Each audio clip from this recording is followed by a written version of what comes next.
do it.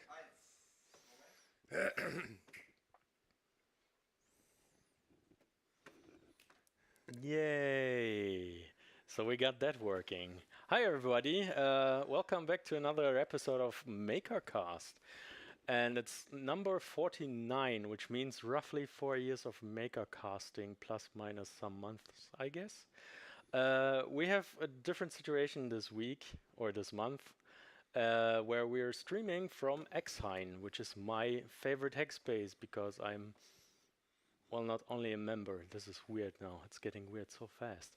Anyways, yeah, so Makercast. What is Makercast? Usually it's a little get together of makers on YouTube. And at one point we had this channel hopping situation, but now it's on this dedicated channel. And yeah, that's where we still meet and talk about projects. If there are new people, then they can have a wild card and they can talk about any project. And then there's also like people who have been on a show that normally talk about what they did in the last month or months, I guess. But yeah, I see Bitluni is roasting us a lot, so he's never going to be invited anymore to to xHain. No, I'm kidding. Uh, but yeah, so this time, since we're here at xHain, we have two guests from xHain as well. Over here is next to me sitting Marco and Richard, and they're gonna tell a bit about themselves in a second. And we have from afar the Bradán Lane, from the Bradán Lane studio. Yeah, so good to have you all here. Maybe you can say a bit about each yourself, I guess. Oh, hi, Rafa. Yeah. Anyways, yeah, Hi. Richard. Hi, my name is Richard. Nice to be here. I've started making when Corona started and really like it. I've grown up with building Lego, and I think with Arduino it's like the next step, but a little bit nicer. I'm gonna show something, I think, later, right? Yeah, yeah. Yeah. We're gonna So do I an also introduction like to first. work with wood and make special boxes. Yeah, cool. Marco. Is the microphone on? It will be at one Okay, I just assume now it's on. Yeah, so my name is Marco. It's not on. point. It's not on. Okay. Good not to assume it. How do I Do turn you have to turn it on? We're professionals maybe over this- here There at we go. Makercast. I'm totally professional. Yeah, so my name is Marco. I'm part of xHain now since a few years. I actually think it's like 2018 or 19. Went to the first time to a hackspace in 2016. Before that, actually never heard about hackspaces. Still sort of remember how it was the first time. And yeah, got really into LEDs in recent years, and I have been building a bunch of LED projects, and also learned all kinds of tools and skills, and found it really exciting to learn new things and like combining them for like new projects, everything from LED lamps to making my own onesies, which I actually wear every day. Yeah. Whoop, whoop. Cool. Braden. Yes, good day, good evening. I started a project about a year ago to teach AVR coding. And it was a 101 level course. And so it got into the very basics of blink and timers and stuff like that. But I always envisioned there would be a 102 level to it. And the key element of the 102 level was creating I2C client devices, or what we used to call slave devices. And so I've got a few of them here that I've recently built and talked to those. Very nice. Cool. So yeah, I just realized that it must be. We're sitting at xHain, and right now people are passing this window where we sit in front of.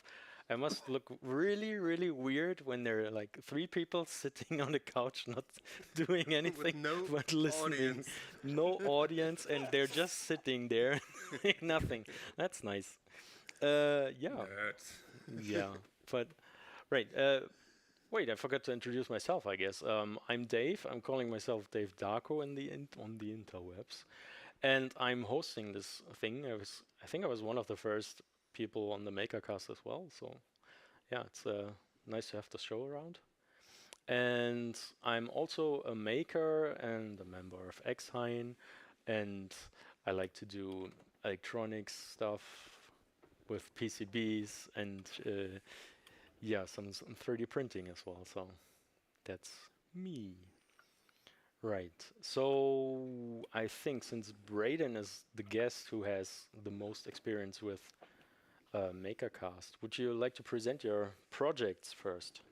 Sure, I'd be happy to start. So, I had mentioned before I created something I called the AC1. Let me just switch real quickly to this one. So it's this little tiny 50 millimeter by 50 millimeter square, and on it there's 6x7 LED matrix, or yeah, literally an LED discrete LED matrix. There's a couple of buttons. There's a piezo buzzer. There's a UART in and out, and it has an AT Tiny 1616 on it. And there's an entire course material available for it that I've open sourced on GitLab that takes you literally from, blink an LED to create a timer to blink an LED to use the timer to Charlieplex the LEDs and everything else. And it doesn't use Arduino or anything else. It just uses the standard AVR coding mechanism of registers and controls and direction on pins and stuff. And when I created it, I expressly implemented I broke out the SPI pins and the I2C pins with the expectation I'd do a 102 level course. And in that, it would be for creating custom I2C devices. So if we think about I2C, a lot of times it'd be things like, you've got a temperature sensor or an O2 sensor or an accelerometer or a gyroscope. Hmm. And you query those from your host or master device, and it is the slave or client. Well, it's totally possible to code your own I2C clients. And so I created an entire series. So these are 4 of the 5 boards. So I'm going to go right to left instead of left to right. So the far right one is actually just a 3x5 matrix of key button of standard mechanical keys. Yeah. And then the next one over is a bar graph using NeoPixel LEDs that are backlit from behind. Nice. The next one over, it actually has rotary encoders on it, and you'll see that. And the one that looks like 2 large green vines growing up, Yeah. that actually is 2 really interesting touch sensors that I've created. So the bottom one, the circle, Yeah. actually, the I2C output is a continuous value from 0 to 255, but there's only 3 touch elements on that circle. But they're all interwoven in such a way that the raw data I can interpolate and actually compute where you are in the circle. Oh. And then similarly, there's 6 rows and 6 columns in the box up top, and I can do the same thing, except now you get a continuous XY value from it. And so now let me switch to demo this, because that's probably more interesting than anything else. Yeah. And so, your standard keypad and, that kind of interesting there. And they all talk to I2C. So if I were to temporarily jump to my screen, you can see, it's just generating key events. Right. And if I turn the rotary encoder, it generates rotary events. And these are all separate I2C devices. So they all have their own I2C address on them, et cetera. So let's come back to the actual elements themselves. So this is probably the most interesting of all of them. And now you can kind of get an idea of the scale. It's not huge. And I've currently got it going to, I've got CircuitPython running on a feather off on the side here. And so the feather is getting information from this device, this grid, and then it's sending it to the bar graph. So if I come across the top, I have a bar going up, and if I come down the side, I have the other bar, and if I go across the middle, the bars are going together. And then I've got this one sending color data, so I can actually change the colors of the bar graph. Ooh. And set it back to VU if I wanted at the bottom. Yeah. And then across the top here are 4 ST7789 displays, they're also I2C devices. And all of these have sort of a high-level interface to them. So like the rotary encoder doesn't output over I2C the AB pulses. It actually is outputting value. So you can see, if I were to go quickly show my screen again, there we go. It knows where it is, and so it can do an increasing value and it can do a decreasing value. That's And cool. it knows where it is. And so all the I2C command is getting is encoder 3 81, encoder 3 121. Yeah. And so it doesn't get any of the underlying data. It doesn't need any of the data. And the same for the keystrokes. It gets a key press, it gets a key release. And you send commands to the device to say, okay, let me jump back to this. So like the I2C commands told it that I want my default color of all my keys to be white, except for the bottom row I want to be red. And when I press a key, I want it to be, this purple color, except the bottom row I want to be bright red. Mm-hmm. So all that information was sent over I2C to configure the device, and then after that it just runs. Yeah. And the same will be true for these displays up top. They'll support 4 modes, or 3 modes, probably 4 modes. One is just scrolling text. One is a menu, and the up and down, and I'll tell you right now, the displays I don't have finished. It's the 5th out of the 4 that I did. So it's got 3 buttons on it.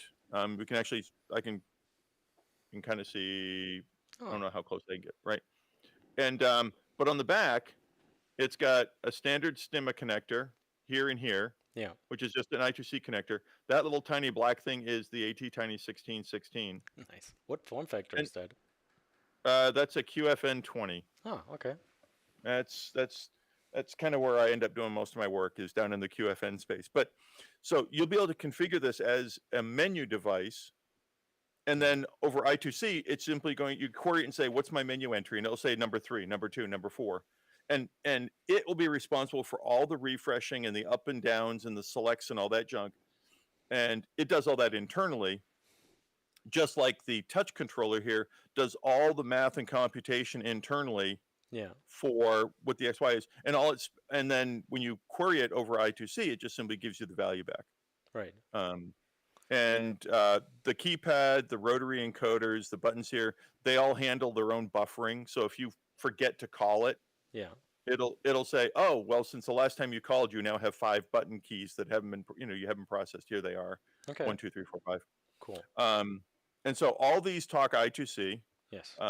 They don't use any Arduino code, so they're pretty lightweight. The biggest one right now, as far as code is concerned, are the displays, mostly because they're storing lots of buffers for text message, for the text and the menus and all that junk. And the graphics. It's about, the graphics are actually pretty lightweight. Right. But it was more like the graphic storage, the RAM. Basically, it takes a lot of RAM, I guess. Then when it actually, we're not. I don't buffer. I don't buffer any of the video. Okay. And so it uses fairly smart refreshing. So like if you change a bar, it won't repaint the whole graph. It'll just repaint that one bar. Right. Yeah. And even like the menus, the external system knows nothing about what's going on the menuing system. It simply says, I want a menu with 6 items and I want the title on it. Yeah. And then after that, it'll simply say, what is the currently selected item? And the display handles all the rest of it for you. Very cool. And so this one's about 7K of firmware, 6 or 7K. Yeah. Most of these down here, including the touch one with all of its interpolation and stuff, they're all about 4K of firmware. And the AT16's got 16K on it, so I've got more than enough space to play around.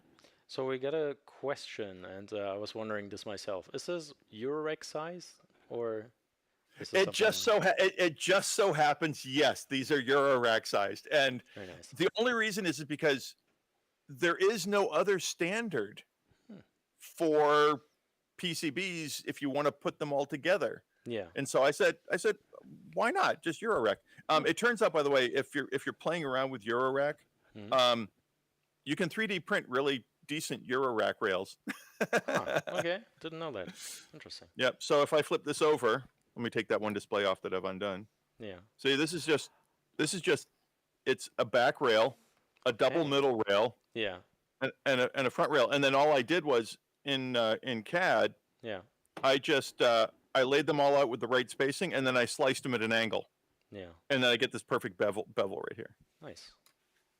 So yes, And they are Eurorack. so how did you Uh, get the colors on? Did you do a custom spray paint job, or is this like a double So colored no, system? no, no, because these are all of them are. If you let me switch back to here, so you can kind of see them more fully.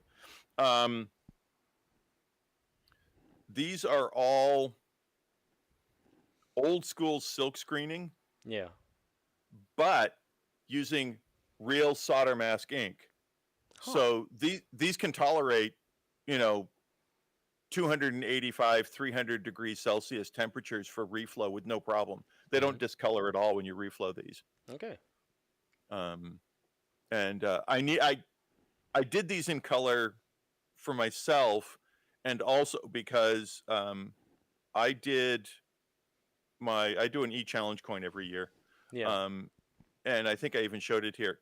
It's a multicolored PCB that I silk screened it, and people go, "How'd you do that?" And I said, "Okay, fine, I'll write a paper about how I did it." Okay. And so I needed to do another run of boards, Right. so that I could have lots and lots of examples, and I could take lots of pictures and capture video and everything else, so that I could document it more Yeah. appropriately. I think of all the boards. I mean, I like all of them. I'm having fun with all of them, and I think I the will use. combination is like very good. Yeah. Well, they're the elements. Yeah. So this is you can see the LED bar. That's fire. Right. The rotary encoder is water, right? So it's waves evaporating and then coming down as droplets again. Right. The two long blades of like palm grass, that's earth. Right. And then the last one there has got the sun and the clouds in it, so that's air. Cool. Very nice. And then of course the display one is the same cloud mechanism that's from air. So nice. So I think we ran past the 10 minutes. That's not nice to say, but I really like the project, and I like how it looks like, and I probably see it in my Eurorack at one point. So that's pretty cool. Yeah. If I decide to I'll be honest. If I decide to productize it, they're going to be black and gold. No. Okay, then I request a custom-made version from you. Well, there'll be a very, very limited number of the colored ones. I'll find you. Okay, cool. Well, thank you. Yeah, thank you. Awesome. Thank you for showing them. Nice. So, But I who wants still to be next? I still wonder though what this kind of WAC format is about, but maybe we can talk about that The later. Euro. Oh, you want to open that one? Okay. Like the Euro size? Yeah, I'm not familiar with it, so. Oh, that's basically what you use in modular synths and stuff now. That's like okay. Yeah, just a exactly. standard size. Yeah. Okay. And do you still have issues with the sound? It's better now. Okay, nice. Thanks. I also got constantly some strong iPod vibes, and I'm not the only one apparently with Yeah, one of the that- modules. No. Yeah. It's funny. I'm also a member of a badge makers group that does, independent badges for conferences and stuff. Yeah. And a bunch of people are going, "Oh, we got to do an iPod-like badge." Yeah. Because I think I've they even were- seen they- something like this. Yeah, Yeah. because they were really surprised at how responsive. Jump back this real quick. How responsive this thing really is. I mean, if you Yeah. look at the LEDs in the middle, Yeah, I like know, the they're- little glowing eye thing that you have going on there. yeah. And so what you'd normally do is in my actual CAD footprint, that's a button. And I deleted it so I could put the colors in to play with just for this example. But normally it would be you'd have a circular value and a select in the middle. Yeah. True. Cool. Cool. Very nice. Who wants to be next? Marco? Sure. Awesome. Yeah. Where do I start actually? So Maybe I where guess you that I started? I guess like in the recent what we worked on in recent weeks. I guess that's maybe I mean, you main can idea. also like demonstrate your wand if you have it here, but that's a bit late. I to ask wish for. I could demonstrate it. I took it to a GPN and then it broke when someone was like letting it crash onto the ground. I can show the crashed version. Just pretend it's glowing. Um, Can so hold it in the camera. so yeah, I got into making LEDs, LED projects, and this is like one of the LED projects I work on, like an LED magic wand for like festivals, going on festivals. It's a prototype from like maybe 4, 5, 6 months ago, something like this. Focus. Maybe a bit longer. And I think though it's a really cool example of why I like PCB design so much, because you can be so creative in making a PCB in whatever shape you want. Keep in mind that the whole like circuit board is going all the way from the bottom to the top. It's like one continuous circuit board that's double-sided with LEDs on the front There's and the back. a circuit board over there in the back. Yeah, actually this. No, this one. Oops. Yeah, like without the actual case, and yeah. So it's like one of the projects. Besides that, I also worked on some more sort of simple LED lamps, like my desk and floor lamp, which I also have like an earlier prototype sitting next to me, glowing. And yeah, also like I was playing around with a lot of materials also to make the cases. Everything from resin 3D printing to then trying to make the cases with resin casting, which turned out to be a huge mess, and like making the silicone molds and trying to get the silicone molds work correctly so that epoxy resin goes into all the holes and doesn't create air pockets where you don't have any epoxy resin. And then eventually someone showed me the CNC machine, and since then I realized how much more sense it makes to CNC machine case out of acrylic, at least for this specific version. Careful, the PCB is not fixed. Yeah. You did so many things at the Hackspace. You did 3D printing, resin casting, ended up with CNCing, which is pretty cool. Vacuum forming it never did, but there's still a bunch of things I am interested in learning here, but one thing after the other. But yeah, no, I really was falling in love with the CNC machine. I mean, you can do this in a few minutes instead of waiting for epoxy resin to harden in multiple days.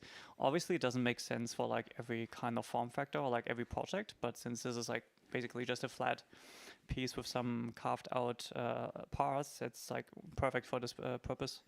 Yeah, and also for the desk lamp and floor lamp, was creating a new PCB or like updating the PCB. Funny enough, like at the beginning, actually was even making my own LED strip PCBs to then solder them onto the main PCB, which turned out to be a more unnecessarily complicated design. And now I realized that if there already are these 3-pin connectors on the WS2812B or NeoPixel LED strips, you might as well use them. And so I added some connecting pins to my PCB so you can easily connect the LED strips to it, which is also then nice for actually easily switching the LED strips in case I decide or someone else decides to use some RGBW LED strip, for example. And like all my hardware projects, it's also open source, like under Glowing Kitty or my GitHub profile. Yeah, and I mean, generally speaking, I like it started as a like building LED project started as well out of curiosity, and also got more intense when during the pandemic, because spending more time at home, and it's a good way to get distracted. And yeah, but I also started selling DIY kits now and making my own development board, and trying to engage other people and excite other people about building their own LED projects. I mean, part of the reason is also that I learned so much at like Hackspaces, especially like here at xHain. And I think it's just fair enough to then also give back the knowledge that you got from other people. And I think that's really the beauty of like Hackspaces also in general, that you can learn a lot from other people, but then you also can give back that knowledge to other people, and this way we all can profit from it. And yeah, I mean, there's still like a lot of LED projects I have in my head, and that I'm gonna work on. And so much about not turning off the phone. I'm so sorry. But yeah, and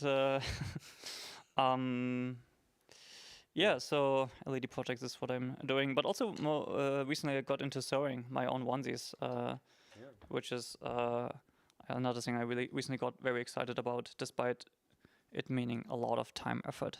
Yeah. I didn't know how much time it takes to sew something like a full outfit. It's insane, especially when you make a lot of mistakes. But that's just another project where I see you just pushing through and just working on it until it works. And that's the same with the electronics and with the cases, which is pretty cool. And Yeah, and like I'm optimistic that the next onesie I can also make in maybe half the time.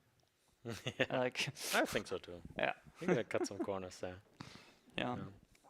But it's really cool, like the possibilities I think that open up when you actually can sew your own outfits, especially when those outfits are not really, you can really buy cat onesies for like summer. So, but yeah. We have a little comment. The onesies needs LED lights. Oh, it will.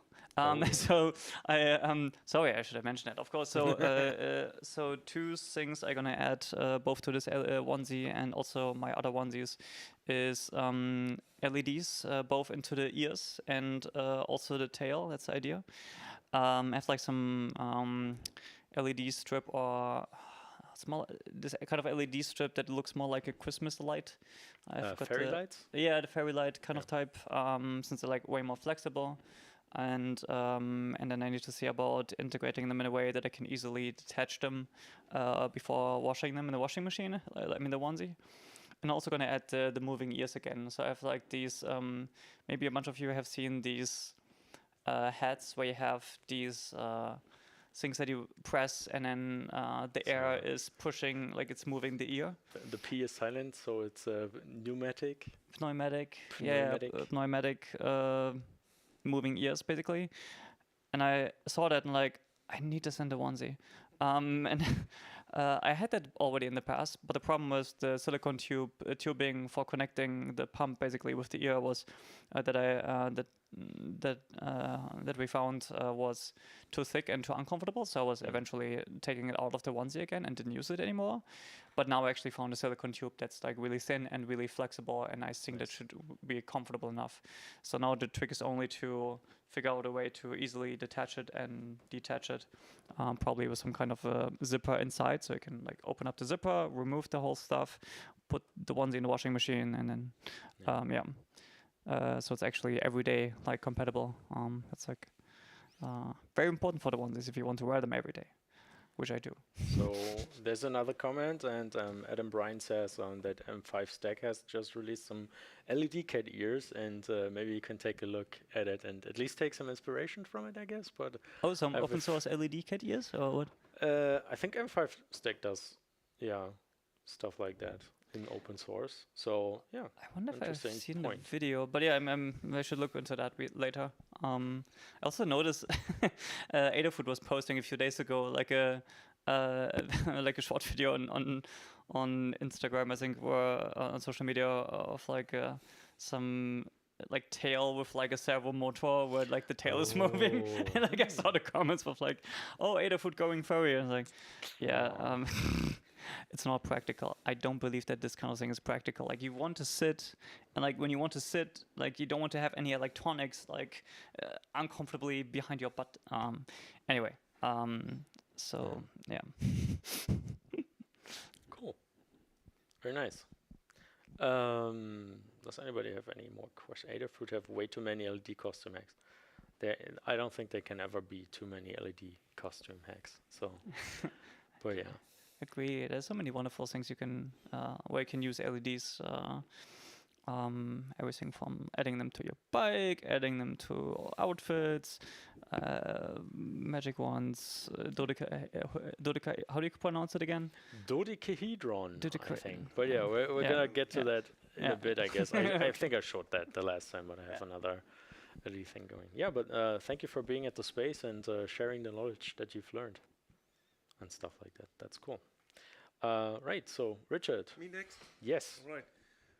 I wanted to show you the clock I made, or I think the technical term is wall watch. Oh, you're gonna show the thing that we're looking at the whole time. can you go there? Oh, Leszek Cool. was in the... Yay! Leszek, finally in the Makercast. So He's been here it's before. quite simple actually. It's an ESP, gets time over the internet and NeoPixel to light up segments. But as you can see from a little bit from the side, I build it out of plywood layers and glued them together. This is the second one I built. I have here a smaller one, the first one, so that you can look inside. Yeah, I'm sorry. So this is the little one. You can see the layers. And when I open up, you see that I made the whole segment go through all the layers, but not the last two. So, and this are just NeoPixels. There's the ESP there. And I went all the way to glue it with tin foil. I didn't do it on the big watch. It's just hideous work. I also laser cut it out of acrylic, the segments. I also designed them, but it's a quite common design, I think from the 70s. I really like the round corners and the sharp in the middle. And I lasered it so that it really fits in. And you can, I'm very, very pleased with that. It's really nice. Also, I like just lines. That's why I'm making these boxes. I have two other things. This was pretty much my first Corona project or my first Maker project. But this is the second one, the little one. The big one is at home. I was way too lazy to get it here, but you can have the RGB here. Can make a color, and there are different animations to play with. So it doesn't illuminate anything, it's really just decoration or just playing with colors. I'm not sure if this really shows well, but there's like some fading going on, and there's... I think it's pretty No. harsh to Yeah, to show so it it's in like a camera. flat lava lamp somewhat, but it keeps like one color and gets brighter and darker. Yeah. A bit, but Oh yes. It's I think 49 neopixel in a matrix. But wait, it's they're like really as a matrix in the back, and then you have some diffuser in front of it, or It's just a acrylic glass, not Okay. that thick, I think 4 millimeters. ah Yeah. okay. And yeah. this little distance is Yeah. enough to diffuse it so that you don't see the single pixels. Nice. it's a very clean case also. It's like Yeah, it's put some time and effort technique. into sanding, I guess, and Yeah, that's a tough part to sand it down. yeah. But then it gets a little bit round, and it feels good to the touch. Also, the last thing I want to show, I don't plug it in now, is a radio transmitter. Let's say it's a Bluetooth transmitter. That you can okay. you can plug in your mobile or MP3 player, and it will send to analog radios in nearby. Yeah. Yeah, and you can see also the back. So wait, this is like one of those things that you attach to your CD player and then it plays over the radio. Exactly. But it looks much cooler. Ah. Yeah, and here I had really fun. I made different versions to have a nice body just, and I really like this design. Yeah, So it's- here's the antenna behind, and here's one LED which says to you if it's on, if it's working. So it's normally in my kitchen. yeah. Yeah. I really like the look of the wood. So like, how again is the you press multiple wooden plates together, or like it's a Yup. okay, that sounds like a bit of effort. Yeah. Yeah, it's Maybe a bit of waste with the material inside, or did I you? made 10 of these for my whole family. It Yeah. was a tough December in Oof. 2020, and I did it with a flex because this was the fastest way to get from the laser cutting the brown Yeah. corners away. Wow. But this one I sanded with hand. Yeah. And this one, I think this one downstairs here in xHain. This awesome. We Nice. have one sender which makes it very quick. So where did you laser cut everything? All at xHain or? This was the last thing I laser cutted online. Yeah. This as well, but Oh. this and the wall watch Yeah. is laser cutted, of course, here. Okay, very I nice. mean, the laser cutter was the main reason to come here Yes. 1.5 years ago, because so expensive to do it over the internet. Yeah. And yeah, I turned out that I like even more stuff here than just the laser cutter. Yeah. Cool. Did you actually work with the CNC as well? No, Woody? I did not, but I think I should. Yeah, it Yeah. feels like. But I'm not sure with the segments, with the watch. I don't think CNC can get like a sharp corner. I mean, you mean like sharp corner? Well, I mean, you depends on the drill bit, right? I mean, like the smaller the drill bit, the smaller the Yeah. radius you can. Yeah, but there's a limit, right? Like 1 millimeter or? Yeah, I mean, Yeah, like it's the too small. yeah, I mean, Yeah. like 2 mm drill bit is probably the smallest you want to use, I guess, for wood. Yeah. Yeah. Ask Marcus, I guess. Yeah. Yeah, right. That's a common theme. If you have a question, there's like one member now that has a lot of experience, brought it from all the way from Milwaukee, and 7 years of experience in a very well populated hack space and make space. And yeah, he's now here, and we can ask him stuff, and he's building stuff. So that's pretty cool. You should be joining Makercast as well eventually. Yeah. Maybe. Yeah, depends on how long we're doing the Makercast and if we're doing this again. I mean, the last time we did it 20 months ago, no, 22 months ago. So that's been a minute.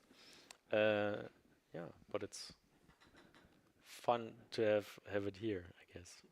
Impressive polished projects for first steps into Makerspace. Thanks. Yeah, Dutch Taurus. Thank you. Okay, cool. That's, by the way, also the thing I like about xHain so much, that you have such a huge range of projects here, like people with different interests, and yeah. Yeah, that's. I can just tell on my own how many projects I started here because I had access to the space and to all the materials and stuff, and I just see other people do something, and I was like, oh, interesting, I could do that. Yeah, and one of those things definitely was resin printing, which I needed for my little LED cube. I guess most of the people have seen this already, but I made a new animation, and the cameraman is gone. So I'm sitting here alone and talking to my. Oh, sorry. No, that's not really professional. Right, cool. So, right. I mean, I could talk a bit about xHain because this has been kind of my project in the last few months. Because at one point the owners were offering the space to us that we can buy it from them, and we were trying very hard to achieve this. And now this week we were told that they decided against selling the place. So there's a lot of, I guess, pressure and stress falling off of me. But we had lots of things that came out of this, which is kind of nice and cool. But it also kept me from basically doing anything else than maybe playing Sudoku from time to time, but not really working on any projects. But yeah, so I think it's maybe a good time for a tour at xHain, I guess, and I can talk about xHain a bit more if everybody's ready over there. Oh, we have the cell phone thingy now, right? But didn't you just talk about you have a new effect on your? Oh yeah, the new effect. But there's a cameraman missing, so I'm basically for both. I need the person to be ready. Well, maybe Which is- maybe in the meantime, I'm curious. Like, do you still hate resin 3D printing?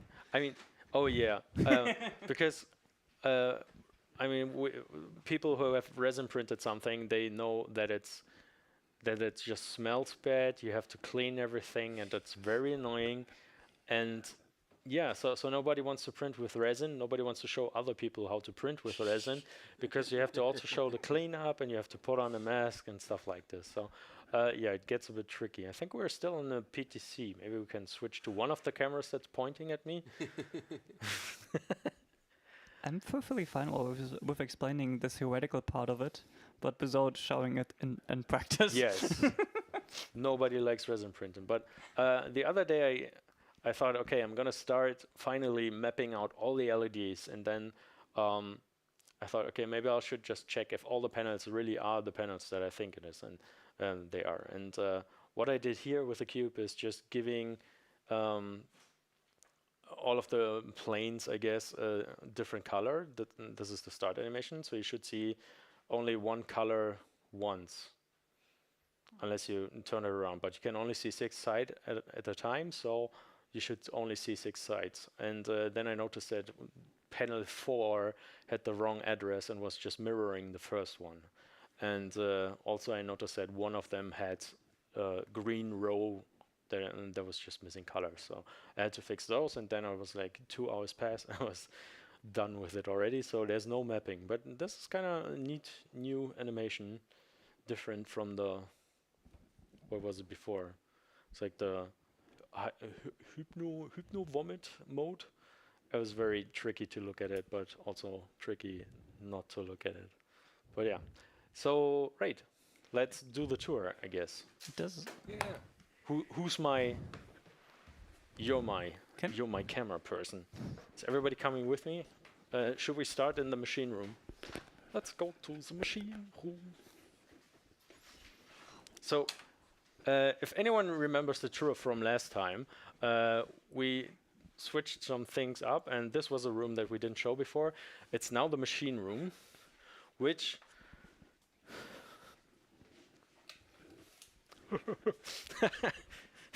so in here we now have a laser cutter and a lot of machines that don't really have a good place otherwise.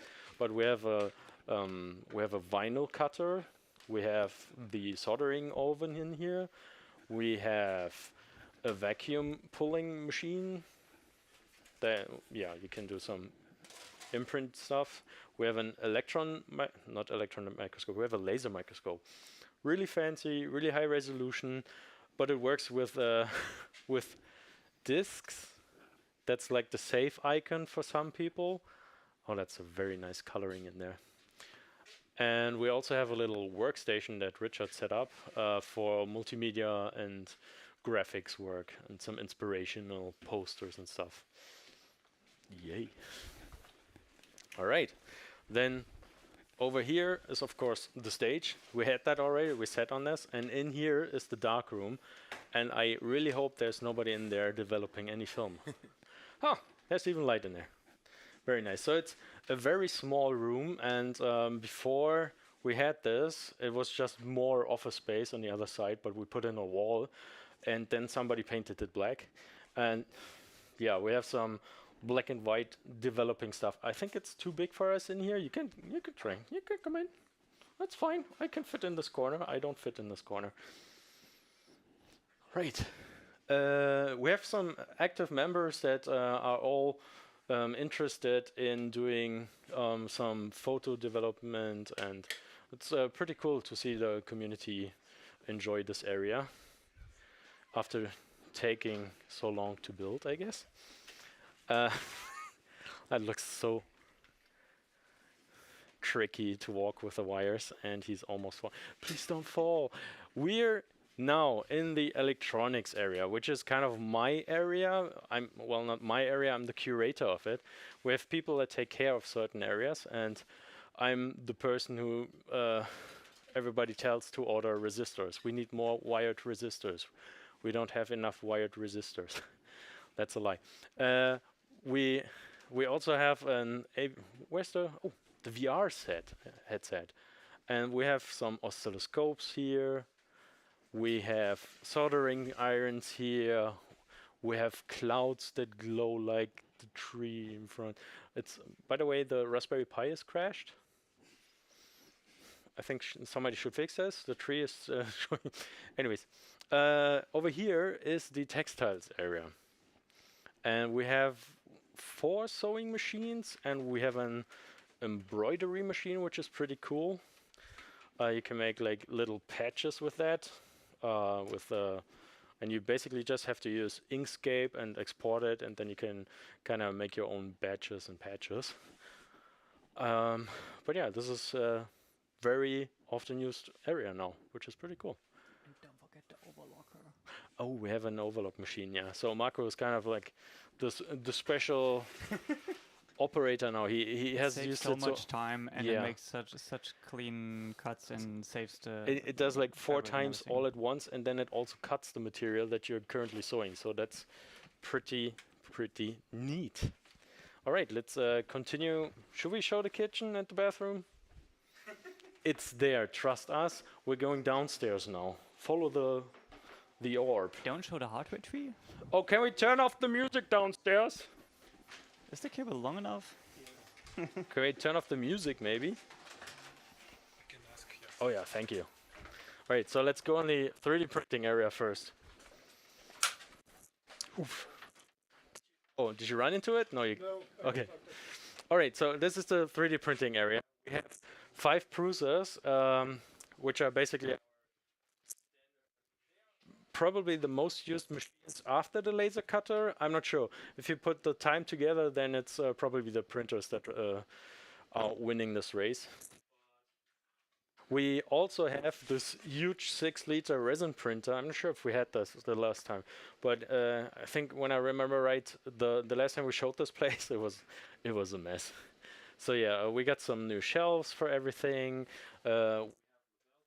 Going, yeah, it's much nicer than 2 years before. I feel like every time I come in here, it looks a bit different. Something changed at Yeah. one point. Great, so let's go to the member organized bar area. We have this little, I think we showed this the last time, so we don't have to, I think we were like pointing cameras for 10 minutes at the bar. But something that really has changed in the 2 years is this area. It's the Hobelhöhle, it's a pink wood workshop, and also a bit of metal, I guess. But yeah, so we have a rack for the wood, which is very nice because 2 years ago it was just a big pile of trash, I guess. We have a work area now. We have the tools on the wall, which is pretty nice. And we have all kinds of machines that can rip off your arms if you're not careful. So this is definitely an area where we said, okay, you need an authorization, you have to be trained, or at least shown by somebody who knows how to use the machines, so you don't do any mistakes. Oh yeah, that's somebody found this. It's That looks claimed. amazing, that wooden piece. Anyway.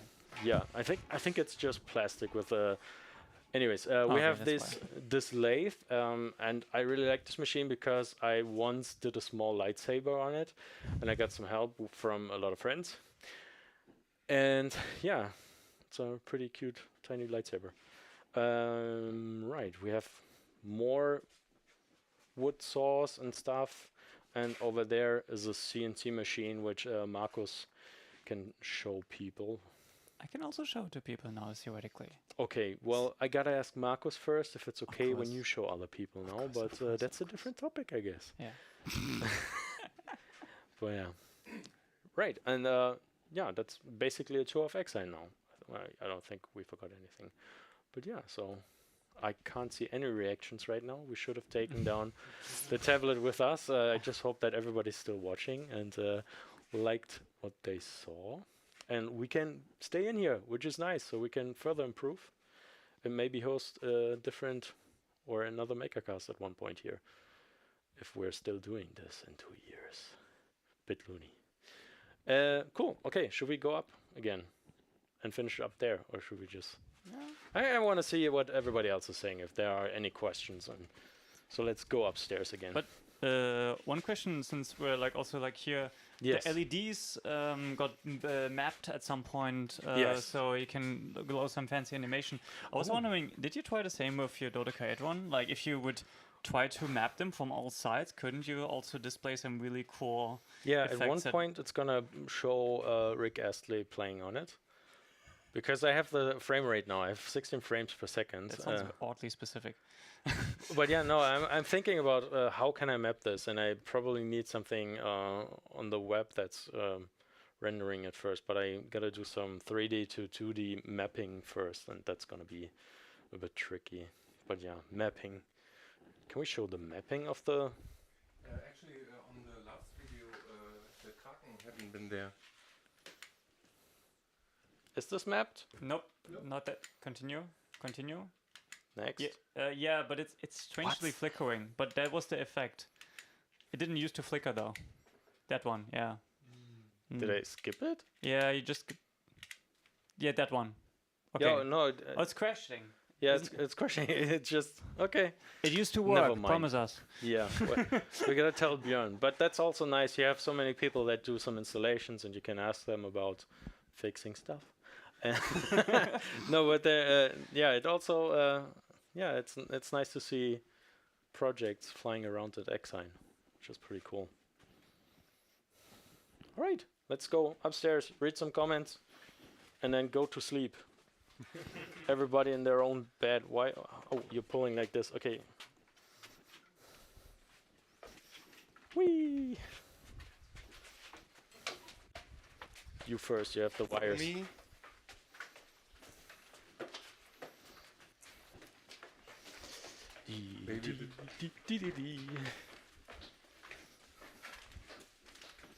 Whee!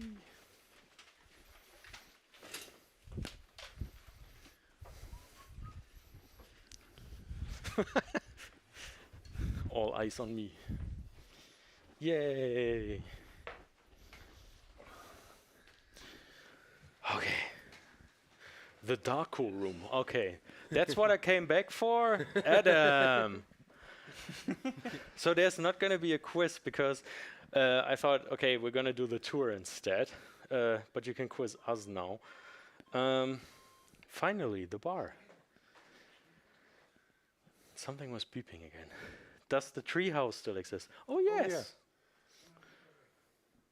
So So using it and relaxing every once in a while. Big Looney is quitting. Okay. Bye, Looney. Is there a delay on here? I don't know. Do we have the treehouse still? Yes, we do. Is there a camera we can point it at? We're working on that. Nice. No quiz. I quit. Okay. I quit first. This was my last Makercast. Maybe. I don't know. What's that quiz about? So sometimes, not very often, there was a quiz at the end at Makercast. So if the host was very... Here's the tree. Oh, there's the treehouse. Very nice. It kind of looks nice, like in the middle of the clouds. Yeah. So sometimes the question for the quiz is also kind of a meme because there's no quiz. At least I don't think I've ever prepared a quiz in the last 3 years. I'm so sorry. A Rickroll dice is pure evil. I think there's gonna be a Rickroll dice.